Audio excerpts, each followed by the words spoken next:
Assalamualaikum warahmatullahi wabarakatuh.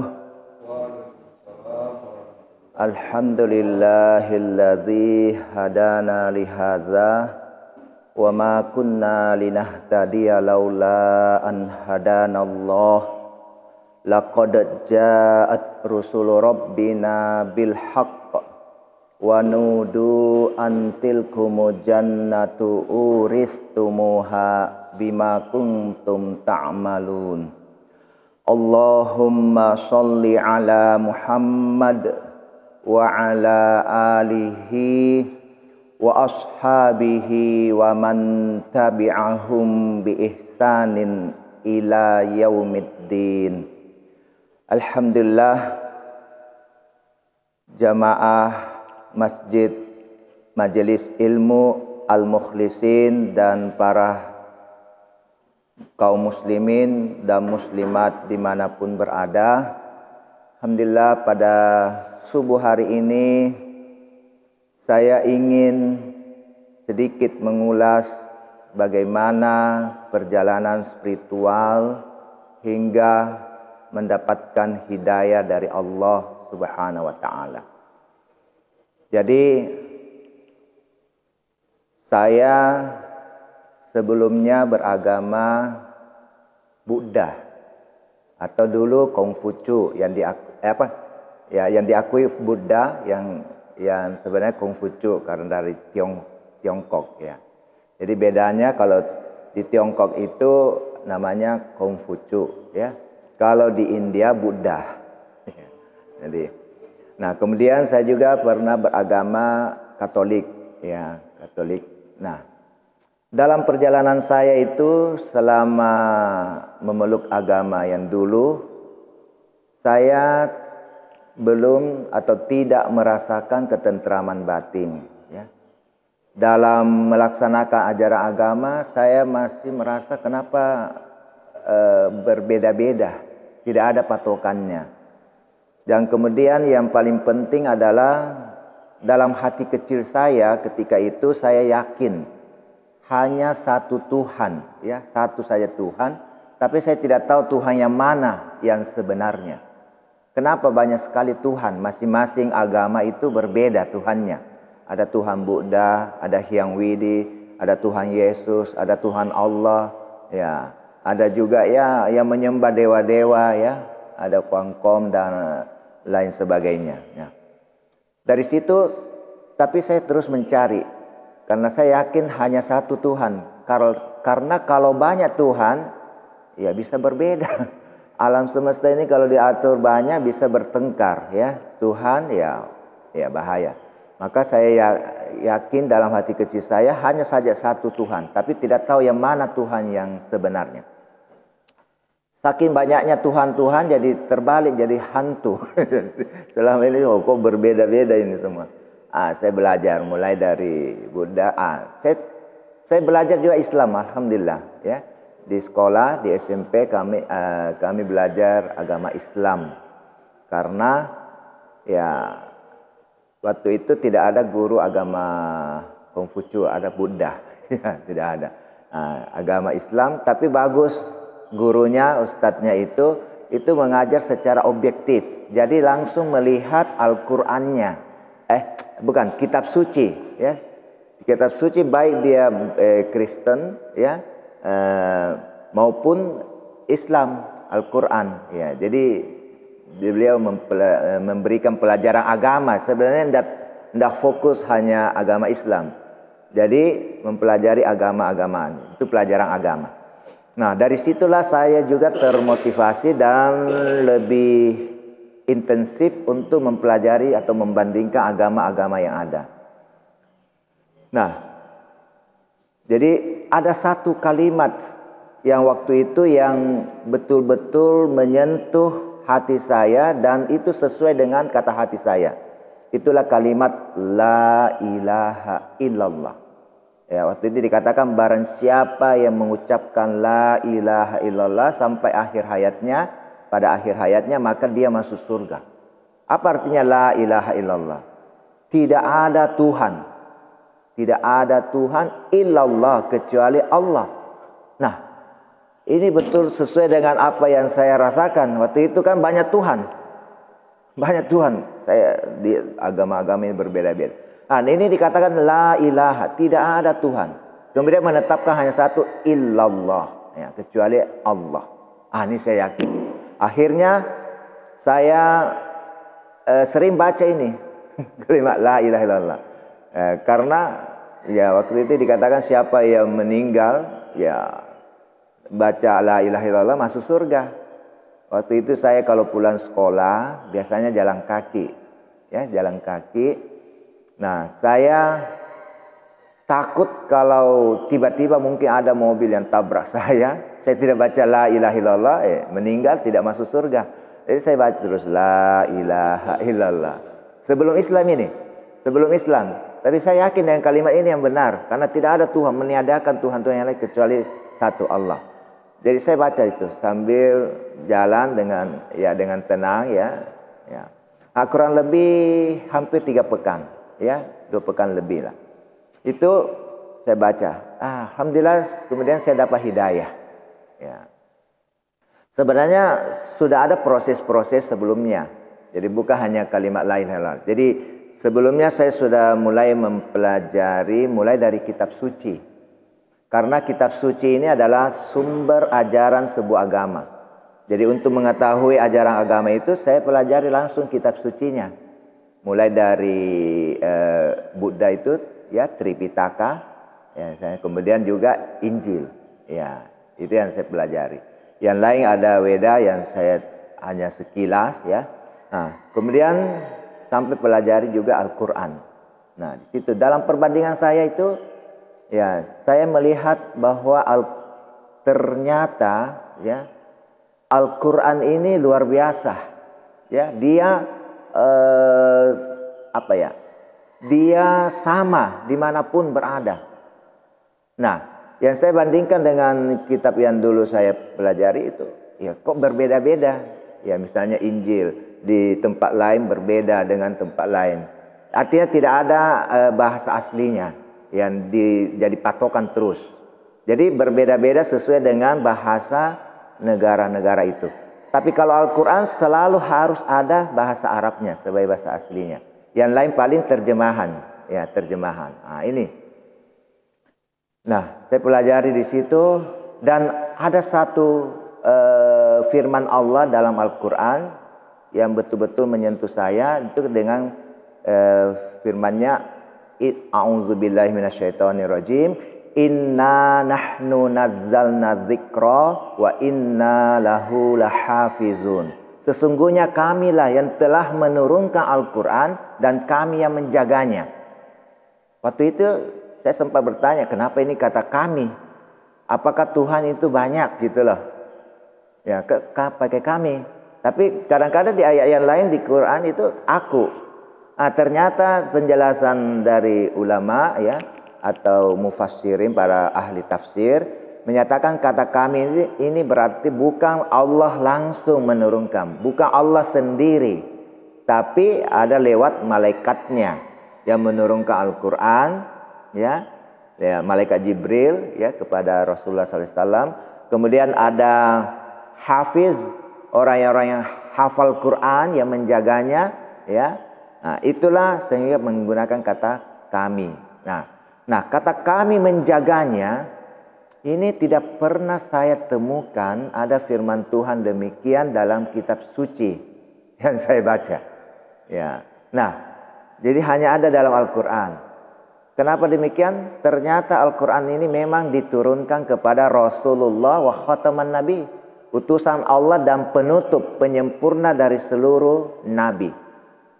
Jadi saya berpikir, karena ini untuk nabi yang terakhir tentu dia harus terjaga sampai akhir zaman. Dan itulah ada firman Tuhan demikian dalam Al-Quran. Kemudian saya bandingkan atau pelajari tentang konsep ketuhanan. Itu yang paling inti dari ajaran sebuah agama. Dalam ajaran Buddha itu tidak jelas yang mana Tuhan. Apakah Sang Siddhartha Gautama atau ya yang lain, Dewi Kuan Im ya, ada Kuang Kom lah, ada macam-macam ya. Tidak jelas. Nah, jadi saya belajar. Kemudian di Injil di Katolik ya, waktu itu di Kristen saya juga belajar kenapa ini Tuhan kok terbagi 3, ada Tuhan Bapa, Tuhan Anak dan Roh Kudus. Ya, katanya ini satu kesatuan yang tidak terpisah tapi terbagi 3. Ya. Nah, kemudian saya temukan dalam Islam itu hanya menyatakan satu Tuhan dalam surah Al-Ikhlas. Ya, a'udzubillahi minasyaitonirrajim. Bismillahirrahmanirrahim. Qul huwallahu ahad. Katakanlah Allah itu ahad, satu-satunya, esa, maha esa. Ya. Allahus samad, Allah itu tetap tempat bergantung segala sesuatu. Ya. Ya. Qiyamuhu binafsihi di ayat yang lain kan dia. Nah, kemudian lam yalid, Allahus samad lam yalid, tidak beranak, walam yulad, dan tidak juga diperanakan. Jadi tidak punya anak, tidak pula diperanakan, artinya tidak punya orang tua. Dia berdiri sendiri. Walam yakul lahu kufuwan ahad, dan tidak ada yang sama, sekufu, sebanding, setara dengannya seseorang pun atau sesuatu pun. Nah, ini yang membuat saya yakin, ini yang betul-betul murni ini, ya. Jadi betul-betul meniadakan, tidak punya anak. Nah, selama ini kan banyak ada ya pengertian Tuhan yang selama ini yang saya ada Tuhan anak ya, ada sebagai anak. Baru kemudian justru yang disembah adalah kok anak Tuhan. Nah, waktu itu ditanyakan kenapa anak Tuhan yang harus disembah? Karena katanya manusia ini kan berdosa sejak Nabi Adam dan itu ada dosa warisan. Nah, untuk menebus dosa manusia ini maka harus ada yang menebusnya sebagai juru selamat. Ya, itulah ya dikatakan adalah Yesus sebagai anak Tuhan yang disalib, rela mengorbankan dirinya untuk menebus dosa manusia. Nah, waktu itu saya berpikir, ya di analisis saya berjalan, kenapa ini anak Tuhan, manusia berdosa kepada Tuhan, kenapa justru anaknya Tuhan yang harus dikurbankan? Kan ini tidak masuk akal. Ya, harusnya kalau mau diampuni, ya Tuhan mengampuni saja. Ya, menyuruh bertobat, tidak melakukan lagi kesalahan-kesalahan itu atau dosa-dosa itu. Nah, jadi saya lihat dalam Injil ada firman Tuhan dikatakan ketika Yesus mau disalib, ya disalib dia menyatakan apa? Eli Eli lama sabachthani. Tuhan Tuhan mengapa engkau tinggalkan aku? Ya, kata mengapa di sini apa ya? Mempertanyakan kan? Katanya rela. Kalau dia rela seharusnya tidak perlu bertanyakan. Ya. Kemudian ditinggalkan berarti tidak menyatu lagi. Ya. Nah, ternyata setelah saya belajar dalam Islam, menurut pemahaman Islam Yesus atau Isa alaihissalam itu tidak disalib, tapi dia diselamatkan oleh Allah, diangkat oleh Allah. Nah, yang disalib itu adalah muridnya yang berkhianat. Ya, itulah Yehuda atau Yudas Iskariot. Ya, itu. Nah, jadi di situ saya belajar. Nah, kemudian yang juga sangat membuat saya tergugah untuk masuk Islam itu adalah ajaran-ajaran Islam ini sangat lengkap dan sempurna. Ya, luar biasa. Semua hal diatur dalam Islam. Ya, dari hal yang kecil masuk WC diatur. Bagaimana kita masuk, ada doanya, kemudian dahulukan kaki kiri. Saya dulu belum Islam, mau kiri mau kanan, yang penting masuk. Ya, tidak saya perhatikan. Alhamdulillah setelah Islam ada ternyata adabnya. Ya, keluar dahulukan kaki kanan, ada juga doanya lagi. Dari hal yang kecil, dari hal yang sekret, yang rahasia, hubungan suami istri ada juga tuntunannya. Sampai hubungan yang paling besar sampai masalah akhirat itu dijelaskan dalam Islam, ya. Bahkan yang tidak pernah terpikir dari zaman dahulu itu sudah diprediksi dalam Al-Quran dan seterusnya. Nah, itulah yang membuat saya juga tertarik. Nah, kalau kita lihat, jadi waktu itu ya memang perjalanan saya muslimnya itu karena belajar. Hampir 3 tahun saya belajar. Membandingkan agama yang pernah saya anut dari Buddha, Kristen, kemudian Islam. Nah, jadi setelah mempelajari ini, ya saya merasa tertantang, ya. Saya akhirnya menyatakan istilah saya kembali ke Islam. Ya, kenapa kembali ke Islam? Ya, karena ternyata Rasulullah SAW bersabda, kullu mauludin yuladul alal fitrah. Setiap bayi itu dilahirkan dalam keadaan suci, bersih, tidak membawa dosa warisan, termasuk dosa warisan tidak ada. Jadi menurut Islam itu bayi yang lahir suci, walaupun mungkin orang tuanya berzina, ya, yang dosa adalah orang tuanya. Dia lahir, dia anak, tidak ada istilah anak zina, dia ada anak bersih, ya, tidak, ya, dia adalah bersih, suci, fitrah. Fa'abawahu, maka kedua orang tuanya lah yang menjadikan dia Yahudi, Nasrani atau Majusi. Nah, di mana Islam? Islam itu ada pada fitrah. Dalam hadis itu, dalam ayat, bahkan dalam ayat Allah berfirman, fitratallahi fataron nasa 'alaiha la tabdila li khalqillah. Fitrah Allah yang telah menciptakan manusia, tidak ada perubahan dalam proses penciptaannya itu. Ya. Bagaimana dalam proses penciptaan itu? Allah berfirman dalam surah Al-A'raf ayat 172. A'udzubillahi minasyaitonirrajim. Wa iz akhadha rabbuka min bani adama. Dan ingatlah ketika Tuhanmu berfirman mengambil sumpah dari Bani Adam, anak cucu Adam. Ya. Wa iz akhadha rabbuka min bani Adam zurriyatahu min zuhurihim, dari belakang beri sampai anakmu, keturunan mereka. Wa zurriyatahum, dan keturunan mereka. Apa katanya? Alastu bi rabbikum qalu bala syahidna. Bukankah aku ini Tuhanmu? Qalu, maka mereka menjawab bala syahidna. Betul, kami bersaksi, bersyahadat. Jadi sesungguhnya kita ini sudah bersyahadat di alam ruh, ya. Cuman ya itu masih berupa syahadat Rabbakum. Jadi bersyahadat la ilaha illa la robba illallah. Masih sebagai bahwa Allah itu pencipta, Allah yang memelihara alam semua. Nah, bala syahidana. Jadi kita bersaksi. Maka persaksian itu, dengan persaksian itu kita lahir ke dunia, dan nanti kalau persaksian ini kita betul perpegangi sampai akhir hayat, maka itu dikatakan dakhalal jannah, masuk surga. Jadi itu. Jadi saya kemudian bersyahadat. Jadi istilah saya itu kembali ke Islam. Karena apa? Ya sesungguhnya semua manusia itu lahir dalam keadaan fitrah suci, sudah bersaksi kepada Tuhan.